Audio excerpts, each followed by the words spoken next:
à tous et bienvenue à Perspective. Deuxième journée de l'Assemblée plénière des évêques, nous sommes au Centre Nave Canada à Cornwall, en Ontario, pour couvrir leur réunion annuelle. Tout d'abord, quelques chroniques du monde.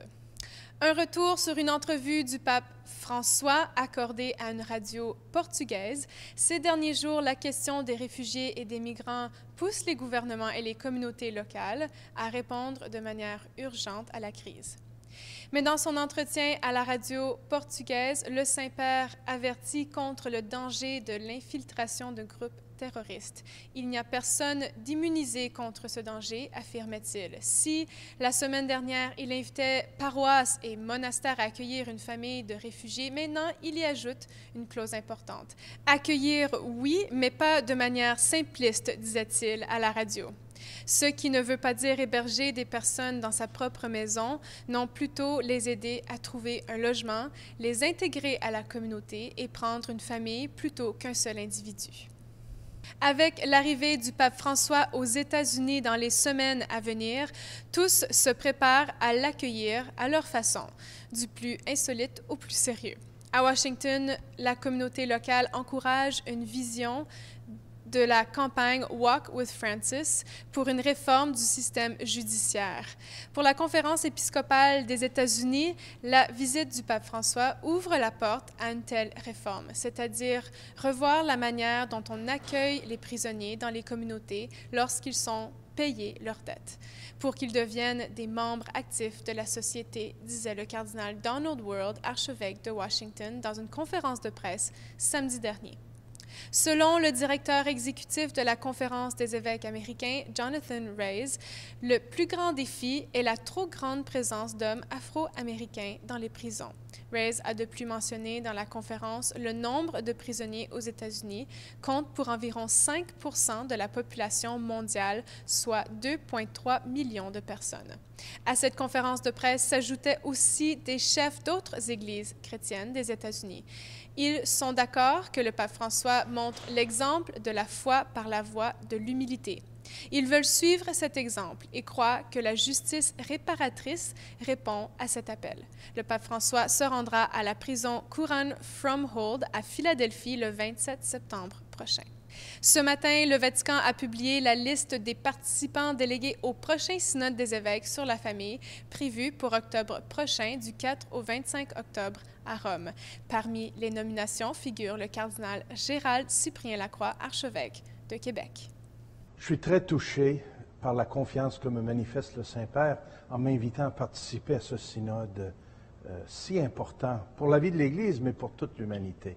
On le sait, la famille, c'est la cellule de base de la vie de la société. Et je suis très impressionné de voir l'intérêt qu'a suscité ce synode.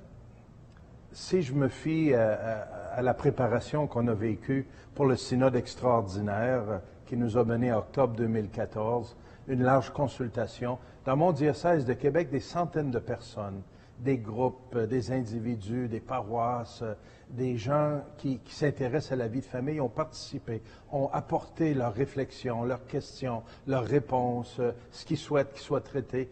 Et ça, c'est déjà très bon. Mais aussi, cette deuxième vague de consultation pour nous préparer au synode ordinaire de ce mois d'octobre a aussi suscité de l'intérêt. Et je vois qu'on réfléchit. On veut aider les familles. On veut que les familles soient en santé. On continuera toujours, je pense bien, de proposer l'idéal de la famille, un papa, une maman, des enfants, mais aussi, je sens une grande préoccupation, comment on va faire pour soutenir toutes les familles? Pas seulement celles qui vivent l'idéal de la famille, mais celles qui cherchent des pistes de solutions, qui cherchent à aimer, qui cherchent à transmettre la vie. Comment on va les accompagner, les soutenir, continuer de les accueillir? Alors, avec l'aide des frères et sœurs qui seront au synode, en priant et avec l'aide de l'Esprit Saint, je suis confiant, comme le dit le Saint-Père, qu'on trouvera des bonnes pistes. Et je vais partir avec cette confiance que Dieu est avec nous. Et synode, ça veut dire marcher ensemble. On va marcher ensemble et Dieu sera au rendez-vous. Au Canada, les évêques sont en assemblée plénière jusqu'à vendredi. Nous sommes sur place pour vous donner des mises à jour globales de leur rencontre. En fin de journée hier, les évêques étaient en rencontre ad hoc. Le Comité pour la protection des mineurs a souligné l'importance de protéger les personnes vulnérables dans nos communautés. Mais le comité a affirmé qu'il fallait passer aussi à la guérison. Non seulement à la guérison des personnes qui ont été victimes d'abus, mais à la guérison de l'Église, de tous ses membres qui ont souffert ou qui souffrent encore aujourd'hui. Le Conseil autochtone catholique du Canada et la Conférence épiscopale pour la justice et la paix ont présenté leur rapport, une présentation dirigée par Monseigneur Murray Chatlin de Kiwa'anlipa et Monseigneur Donald Bolin de Saskatoon. Dans une entrevue avec Monseigneur Bolin, il revient sur les enjeux principaux des communautés autochtones au Canada et nous explique comment aller de l'avant dans le dialogue avec ces Premières Nations. Alors, Monseigneur Donald Bolin, vous avez hier adressé la conférence des évêques, justement votre rapport, un retour sur la commission Vérité et Réconciliation, mais aussi sur les relations avec les communautés autochtones au Canada. Alors, est-ce que vous pouvez juste nous dire un peu les points saillants, les thèmes clés qui sont ressortis de votre allocution, votre discours?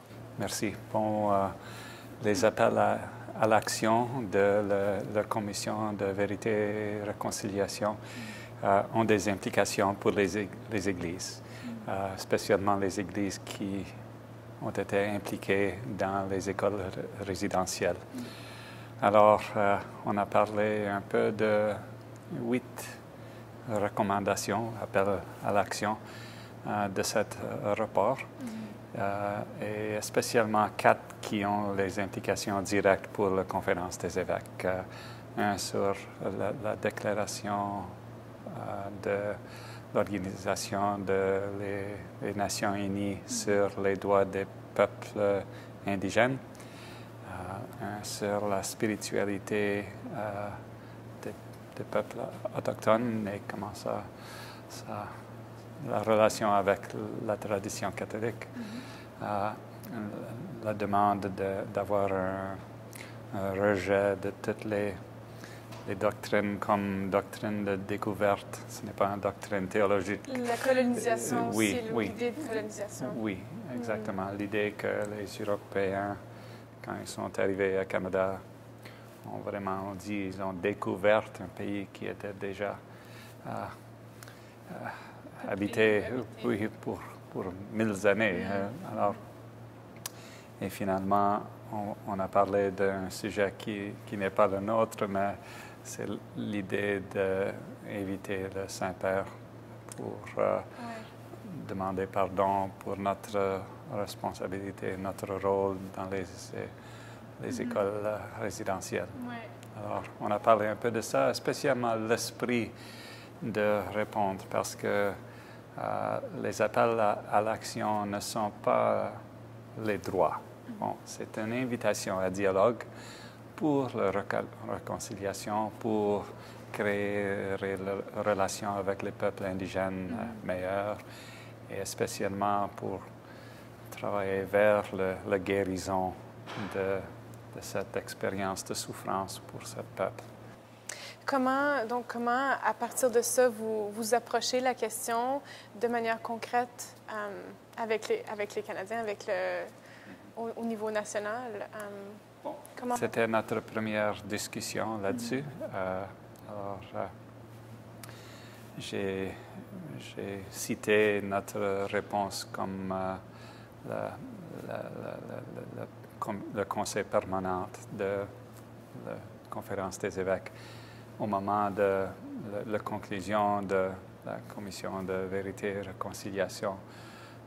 Dans cette lettre, ils ont parlé dans un esprit très généreux que cette expérience, ce processus était très important pour nous comme pays, qu'il faut payer attention à la souffrance des peuples indigènes et qu'il faut dialoguer là-dessus.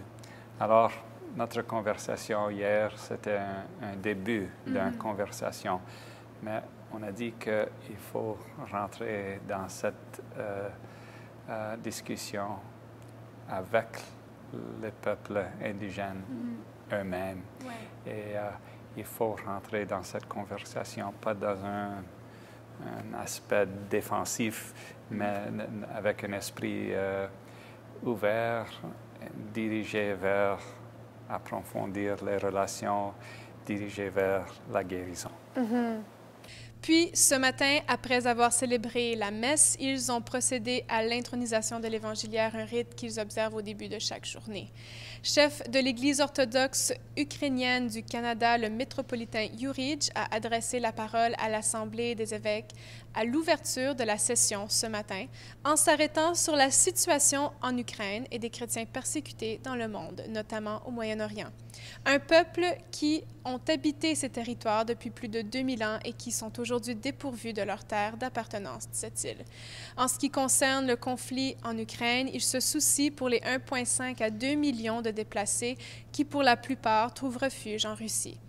À la fin de son allocution, il a évoqué l'encyclique du pape François Laudato Si et comment le respect de l'environnement veut aussi dire le respect de la personne et qu'une journée de prière pour la sauvegarde de la création, comme l'on vient de vivre le 1er septembre dernier, appuie les efforts pour la collaboration écuménique.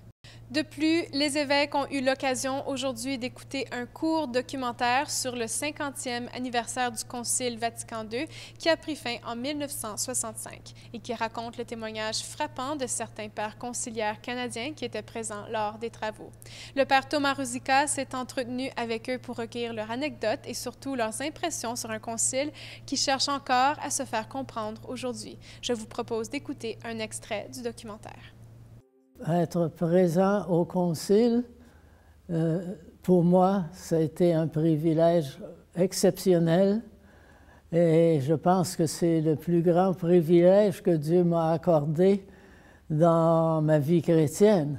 Parce que ce n'est pas comme étudier les textes du concile. Auparavant, j'avais enseigné déjà et j'avais eu l'occasion de parler du Concile de Trente et du Concile de Vatican Ier, mais c'était à ce moment-là des textes, tandis que vivre un concile comme je l'ai fait, c'est un événement, et un événement qui est caractérisé, je dirais, par trois choses. Premièrement, une prière très vive. Deuxièmement, une communion plus intense, plus active à l'Église universelle. Et troisièmement, essayer d'approfondir l'Église dans son identité et dans la mission de tous ses membres. La nouvelle revue Signe vient de paraître pour octobre-décembre, dans laquelle on présente la deuxième partie d'une conférence donnée par le père Thomas Ruzicka sur l'évangélisation par les médias. On propose aussi un article sur les grands-parents et leur rôle dans la famille, des méditations quotidiennes, un poème et un dossier sur la foi en prison. Pour renseignements ou pour s'abonner, contactez le Centre Léunie au 514-481-2781 ou à infosigne@léunie.org. De plus, ne manquez pas une nouvelle émission des Échos du Vatican avec Charles Le Bourgeois ce soir à 19h35. Merci d'avoir été avec nous. À demain.